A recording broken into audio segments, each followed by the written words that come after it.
a little tall. All right. How y'all doing today? Michael Gregory. I hail from Ferguson, Missouri. I live in the 13th Ward. I'm the owner of ConsciousOutloudMedia.com, Voice of Black Americans. Thank you all for having these. I've grown and learned from each one of y'all presentations, and I appreciate that. And thank you for the, when you were talking with the mayor, thank you for letting me know that you appreciate what I've been bringing. So I got a statement, and this statement is going to be based around what Mr. Beeks talked about. The arguments against reparations played a destructive role in shaping discussions around reparations for various groups, including Japanese Americans. These arguments did not prevent reparations from being paid to Japanese Americans and should not prevent reparations for Black Americans. Some of the arguments against reparations for Japanese Americans are as follows: historical distance and individual responsibility. Similar arguments were made against reparations for Japanese Americans who were interned during World War II. Critics argued that the internment occurred decades ago and current generations should not be held responsible for the actions of the past. However, despite these arguments, the U.S. government eventually acknowledged the injustice and took steps to provide direct cash compensation. Practicality and budgetary concerns. These arguments were also present in discussions about reparations for Japanese Americans. The process of identifying and compensating individuals who were affected by internment was complex and required significant resources. Nevertheless, the government established the Civil Liberties Act of 1988, which provided a formal apology and, more importantly, monetary reparations to surviving Japanese American internees or their descendants. Cultural divisions and unintended consequences.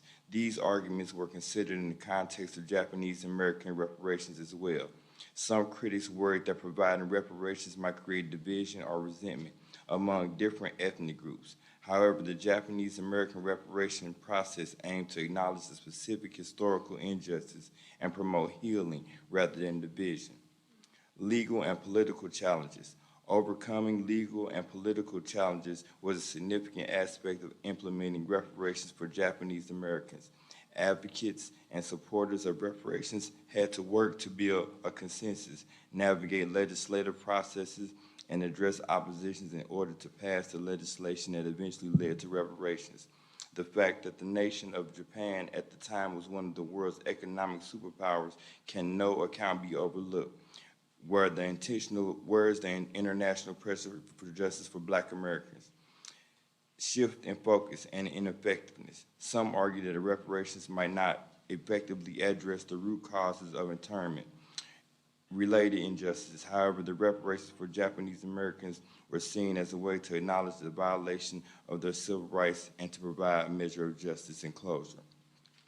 And I want to add to the syllabus that you are going to have going on with the, I want to add Dr. Claude Anderson's books, Powernomics, Black Labor, White Wealth, A Black History Reader, Dirty Little Secrets About Black History, More Little Dirty Little Secrets About Black History. And I'll conclude with the 60th anniversary of Dr. Martin Luther King's March on Washington.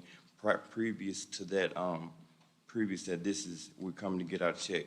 At the very same time that America refused to give the Negro any land, through an act of Congress, our government was giving away millions of acres of land in the West and the Midwest, which meant it was willing to undergird its white peasants from Europe with an economic floor. But not only did they give the land, they built land-grant colleges with government money to teach them how to farm. Not only that, they provided county agents to further their expertise in farming. Not only that, they provided low interest rates in order that they can mechanize their farm. Not only that, today many of these people are receiving millions of dollars in federal subsidies not to farm, and they are the very people telling the Black man he ought to lift himself up by his own bootstraps.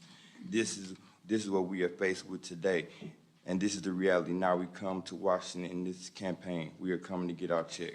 Thank you.